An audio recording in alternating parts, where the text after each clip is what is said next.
तर नमस्कार मंडळी, कशा आहात सर्वजण? बरे आहेत का? तर आज आपण आलतो शेताकडे. तर झाली आपली पंढरपूरची वारी. तर गावाकडे आल्यावर काय करमत नाही, काय नाही. तर आलतो मित्रांनो शेताकडे चक्कर मारायला. बघू शकता जवळपास 9-10 दिवस झाले सारखा पाणी चालू आहे, त्याच्यामुळे शेतात काही काम वगैरे काही करता येईना. इकडे बघू शकता, पहा माझे पाय पहा. तर मंडळी, वारीतले 15-16 दिवस कसे गेले काय कळालंच नाही.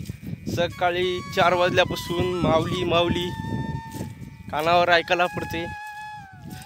सकाळी रात्रीच्या 2 वाजल्यापासून दिंड्या चालायला सुरुवात होतात मित्रांनो. खूप साऱ्या दिंड्या अशा आहेत की रातच्या 2ला चालायला सुरुवात करतात. तर आता फायनली वारी कंप्लीट झालेली आहे आणि आपण मी गावाकडे आलेलो आहे. बघू शकता शेतातला हा निसर्गरम्य वातावरण आणि पाऊस तर चालूच आहे थोडा मित्रांनो. सारखं पाणी चालू आहे शेताकडे.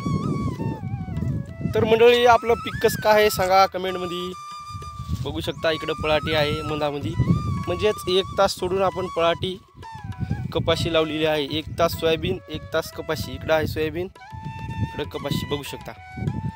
तर कसं आहे मित्रांनो पीक, कमेंटमध्ये कमेंट करून नक्की सांगा. आणि पलीकडल्या शेतामध्ये पण सोयाबीन आहे, ती पण मी तुम्हाला दाखवतो. त्याच्यामध्ये आपण सोयाबीन प्लस तूर मिक्स केलेली आहे. तर चला दाखवतो. तर शेतकरी मंडळी बघू शकता, आपली तूर थोडीशी झाली आहे पिवळी, पाणी जास्त झाल्यामुळे. बघू शकता सोयाबीन पहा, 1 नंबर आहे सोयाबीन, 1 नंबर आहे सोयाबीन सगळी.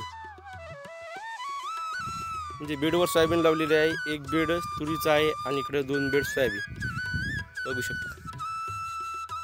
तर शेतकरी मंडळीनो, आता आपले शेतातले व्हिडिओ चालू झाले. तर व्हिडिओ जर आवडला असेल तर व्हिडिओला लाईक, चॅनलवर नवीन असाल तर चॅनलला आपण सबस्क्राईब नक्की करा. चला भेटूया पुढच्या व्हिडिओमध्ये. धन्यवाद.